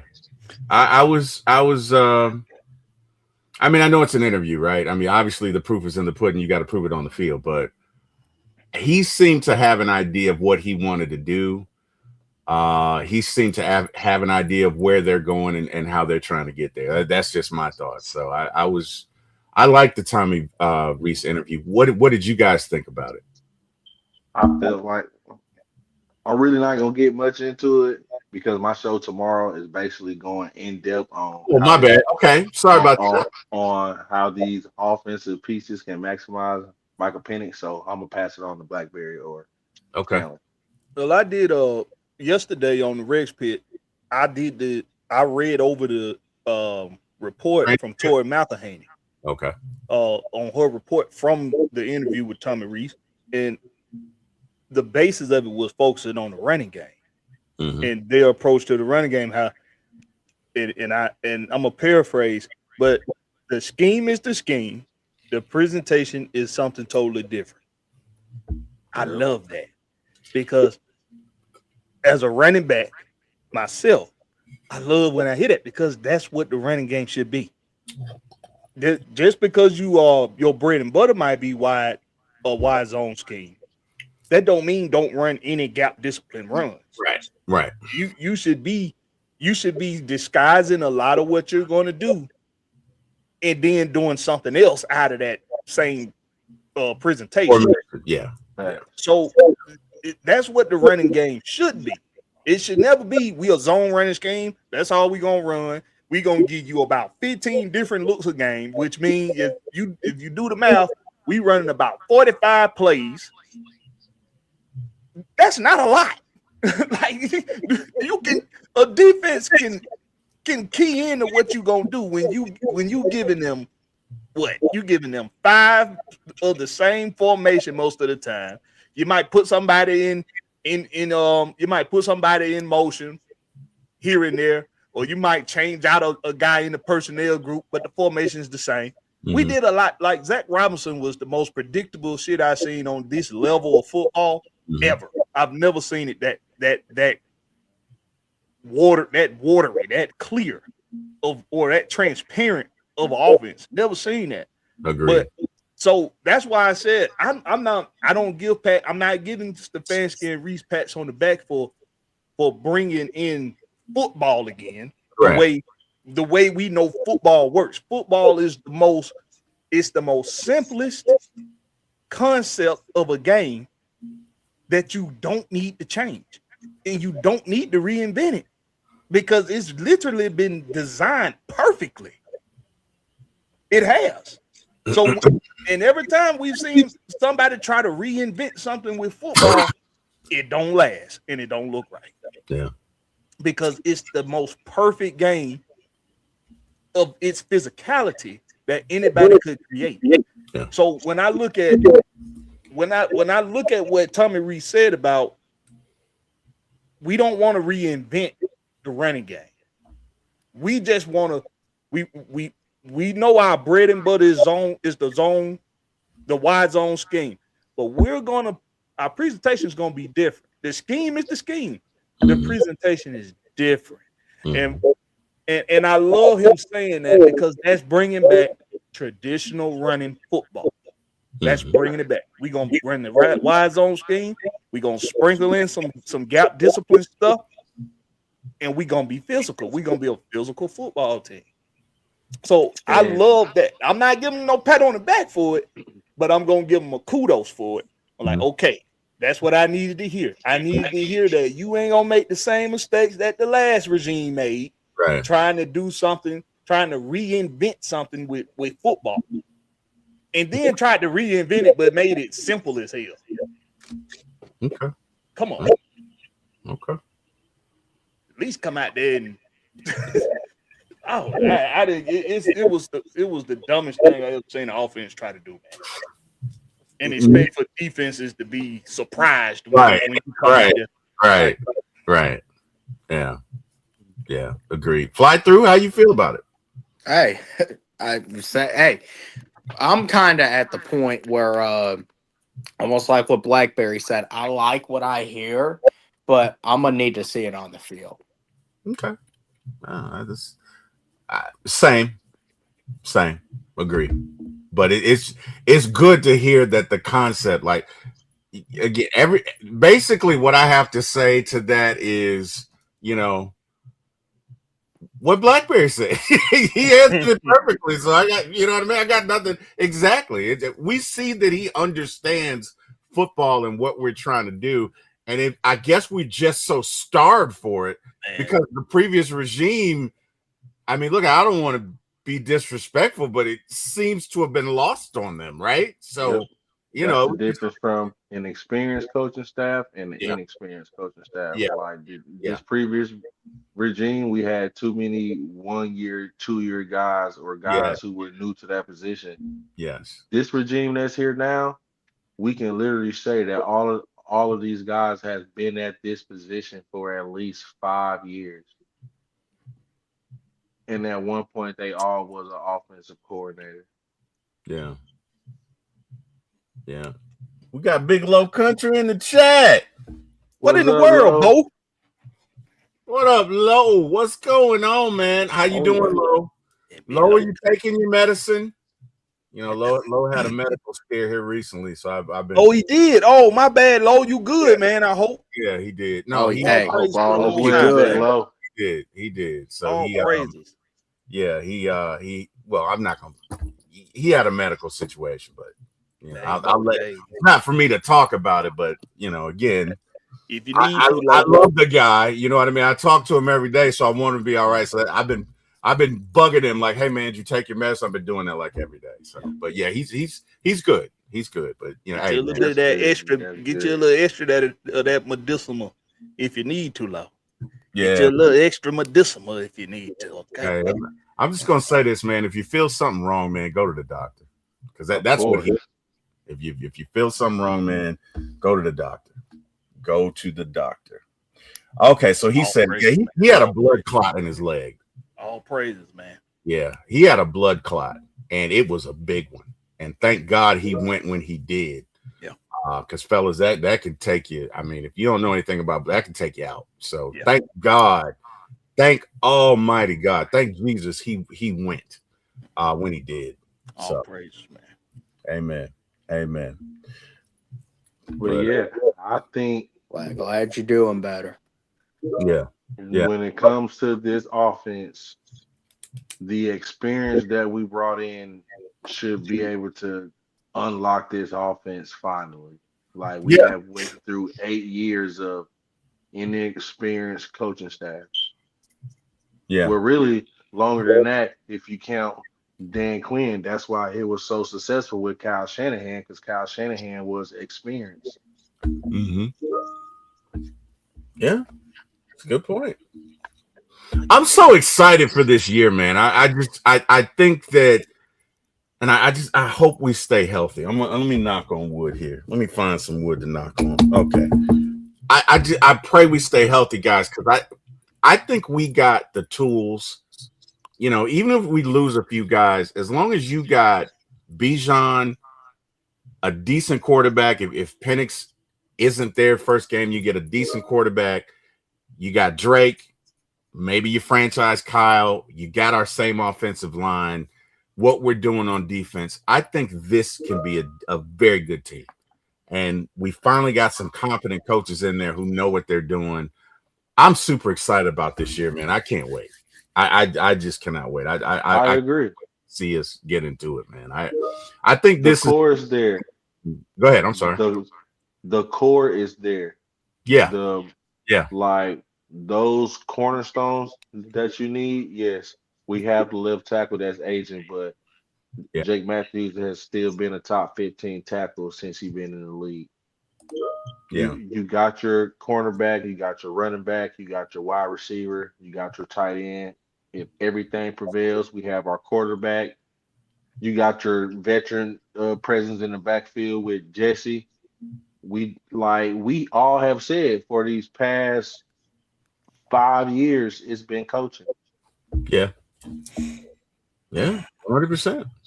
We can literally sit here and say we have had this division in our hand literally as the first place team and let it go for at least the last 4 or 5 years. Yep. Yeah.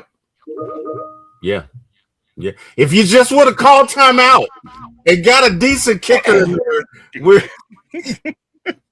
you're probably in the playoffs the last 2 years. You're probably still working for the Falcons, Raheem. Dang, damn it. Come on now. Come on, man. There was no reason why we shouldn't have went to the playoffs at least in these last 2 seasons. Yeah, but we're through it now, and we got a squad, man. I feel really good about this team. I think we can win 10, 11 games. So how y'all feel about possibly the defense going back to a base 4-3? Depends on who you're gonna get. We need some run stoppers, man, and we need run stoppers, man. As my friend Lowe would say, we need some big pretties. He doesn't call them big uglies because he's a defensive lineman. We need some big pretties, okay? We need some run stoppers, okay? We need some big dudes, man. Like it's a minimum weight is 315, okay? You need to be throwing up about, I don't know, 250 pounds about 50 times. Like you need to be moving some folks. You need to generally be an angry person. Okay. You need to obey the law, but you need to generally gotta say that now. And And you need to be a run stopper, man. That's what we need. I don't know. How do you guys feel? How do you feel about it, Georgia Texas boy? When it comes to that, I'm still trying to wrap my mind around, do I want to go free agency and get somebody who has a Obrick connection, or just get somebody who is known for being a run stopper, or do I want to keep this youth movement that we have going on defense and get my run stopper throughout the draft, knowing that I have him locked up for at least the next 4 years?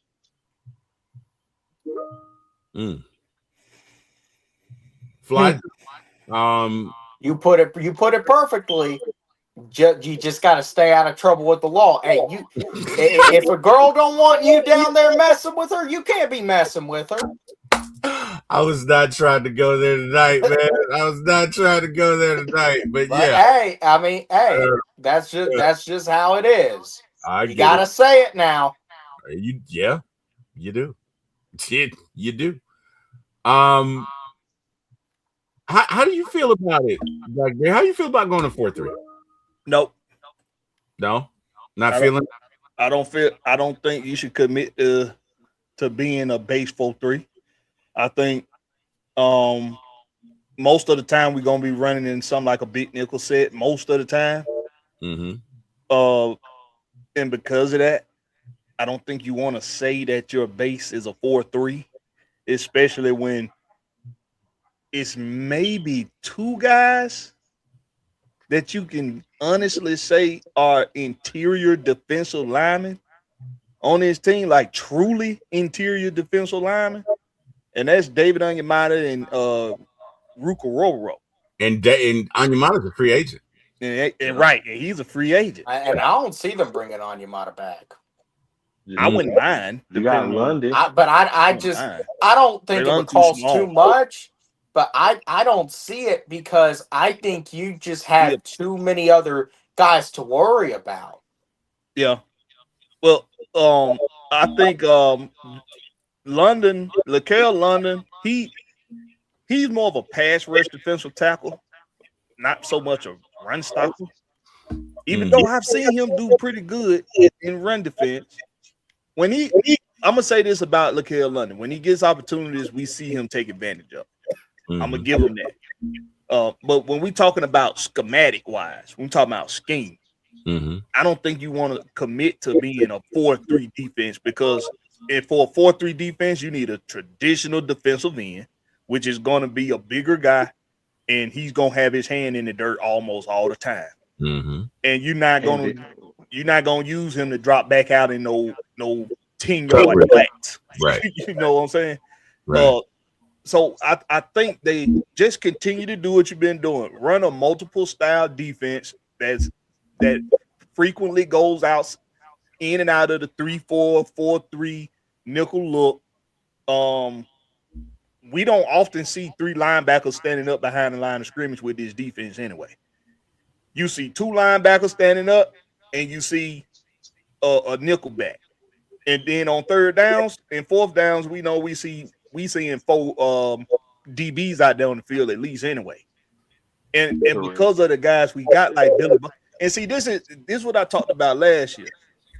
When we look at what we got with Billy Bowman Jr., if we decide to bring D Alpha back, you got, let me even go talk about D Alpha. Let's just talk about Billy Bowman Jr. When you got a guy like Billy Bowman, you run a defense that can have him on the field. Yeah. So if you got a two safety look and a nickel, you running mostly of a nickel look anyway. Yeah. Who cares about it being a 3-4? You know, we know them two edge guys technically are hybrid linebacker defensive ends.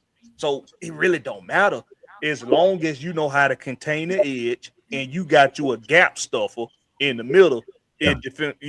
As a zero tech. If you got you a gap stuff in zero tech, you can run whatever the hell you want to run. Yeah. I totally agree. Because having that big guy up the middle, that changes the game right there, because that's going to allow your linebackers to execute more efficiently, whether you're running a 4-3 or a 3-4. The gap's still going to be there. Exactly. And like Lowe said right there, we got a lot of 3-tech guys for DTs. And Yeah. we don't got a legit zero. Yeah, I think all our DTs are 3-techs. Rook, Dorless, Zach, and you're gonna have a competition between Zach and Dorless who's gonna be that strong side defensive end. Have we ever had a zero technique? Well, Not since Contagious like Street could Poe. be considered that, but yeah, Well, London maybe because remember what was that? 2 years ago they put him on IR to gain weight, and then he came in bigger this prior season. Yeah, he did come in bigger. but he still wasn't even 300 pounds. Yeah, you gonna need. Hey man, I'm talking like Vince Wilfork. You need 320, 330. Yeah, Oh, I'm yeah. talking like, bro, you not coming up through here. You know what I mean? Who's that boy for Tampa Bay? Vita Vita Vea. Vea. Vita Vea. I'm talking Vita Vea. I'm talking like don't even think about running that ball this way. And Vita can move too. Yes, Oh he yeah. can. Yes, he can. And they put him everywhere. D tackle, D end, and He's a disruptor. He's but him. yeah, He's him. we got the combine started on Monday. We're about to get ready to see these upcoming draft picks. We got the draft in April. Mm-hmm. Right now, what should be the main priority for our Atlanta Falcons? And then once everybody give their words, we're gonna start wrapping up the show. Then let's start with you, T. Will.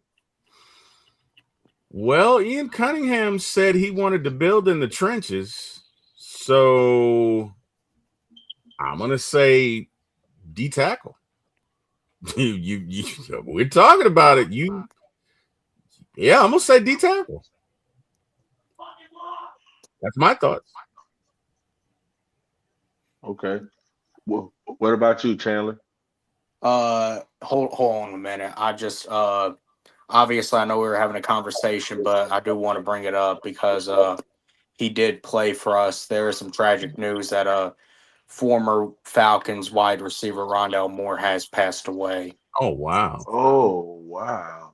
Oh wow. So condolences to him and his family. I'm gonna go live actually soon, but I did want to bring that up. But my final words are number one: check on your people, and just man, it's you never know when your time is. But so that's why you just gotta live your life when you're here. But hey, you talk about a new era, and I mean it is a new era. So, we're just going to continue to, it's starting to heat up. But other than that, man, yeah, rest in peace to Rondell Moore and condolences to his family. Man, rest in peace, Rondell Moore. Definitely. Man. What about you, Black Bear? What's your thoughts? For me, my first priority would be what I think that they're in the midst of doing, and that's make your decisions on Kyle Pitts as soon as you have the legal room to do so, which means as soon as they open up free agency, franchising, and I think you need to simultaneously you need to extend Drake London. And if you extend Drake and you extend somebody like Chris Lindstrom, you open up enough room after you cut Kirk Cousins. You open up enough room to retain Tyler Algier as well. So I'm that's what I will be focusing on first, and after that, I'm looking at a DT I can put in the middle. Whether it's in the draft or whether it's in free agency, I need somebody I can put in the middle and depend on. Okay. I agree with both of y'all statements. I'm going to say my priority, since I know that I'm coming into a season with a quarterback situation that's still not situated, I'm going to make sure my defense is legit. That's fair. So I'm going to look at bringing back Caden Ellis. Like that's going to be one of my main priorities because he's my green dot on defense. So I need to make sure my communication, and I still feel like our defense need to have some form of veteran presence. I love the blend of the young guys, but I don't want to overdo it. That's why I love how we got Jesse and Caden and AJ to really be like a voice on the defensive side for the young guys. But yeah, so hey, as I say, the new era is here. We finally got, in my opinion, we finally got a sense of direction for this team. So everybody, let's give our final words. Let's let the YouTube streets know where they can find you. Chandler, we'll start with you first, brother. All right. Well, I'm actually getting ready to go live. And we're going to talk about some different things, but mainly I want to talk about something that was tweeted out about a week ago, and I want to get some thoughts in on that. But go to Dirty Bird Fly Through and come check out the live if you're able to. And make sure, hey, support all these guys. All of us are content creators, so support all of us, man, and help us. Help the growth, man. This is this is a community, and this ain't possible without the fans. This is for y'all, the fans. So just support all these guys up here. Support myself, man. That's really all I got to say. So appreciate you once again, Georgia Texas boy, as usual, for the support and let me on your show. No problem, brother. Anytime. Just subscribe. I just subscribed. Dirty Bird Fly Through. That sounds good. I'm already subscribed to Home Team, and I'm already subscribed to Georgia Texas boy. That's how I got on here. That's how I got on here because I saw him pop up, and I was like, "Oh, let me check him out." So yeah. Appreciate that, man. Oh yeah, no problem, no problem. Like Fly Through said, man, it's tough. It's tough to do, man. It is not easy to get up in front of folks, and I know some of us make it easy, but it's not easy to do that week to week, to come up with content, to have these conversations, do all that, juggle your especially during this time of year, because especially in past off seasons, man, once the season ended and things kind of died down, man, it's been very tough, to have the motivation to come on and post really until for months. Yeah. So but my point, I'm so excited to see Georgia Texas boy get his opportunity. He's been a fan of One Time for the Fan in my shows for as long as I can remember.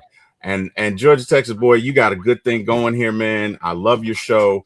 I think I've watched most of your episodes. I may have missed one or two, but I really like what you got going. So if you're in the chat and you have not subscribed, please subscribe to this man's channel. Like and share it, because as you know, this is not easy to do.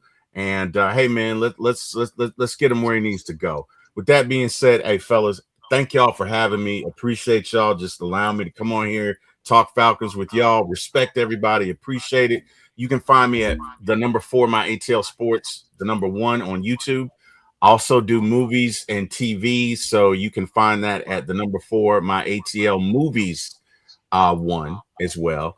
And yeah, man, check me out again. Want to thank you guys, to everybody in the chat. You guys could have been anywhere in the world. You chose to be with us. Appreciate that. And fellas, respect y'all. Appreciate y'all. Thank y'all for having me on your show. Blackberry, my guy. Yes, sir. I just subbed to T-Will. I appreciate you, Blackberry. Thank you, man. I appreciate that. So you should need 2 more to be at 1K. Hey, I'm fighting. We need to get you to 1,000, man. Let me call up Pookie and my call up Pookie and them. Oh yeah.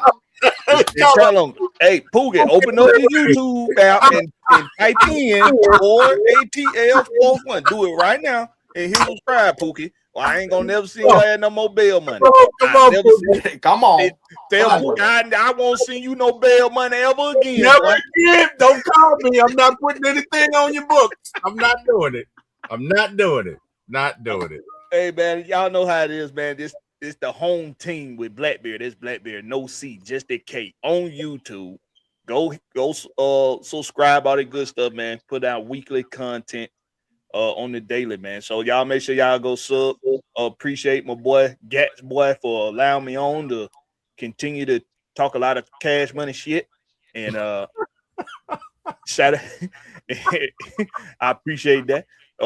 Hey man, you keep doing your thing, boy. You'll pass us all, man. So you just keep doing your thing, bro.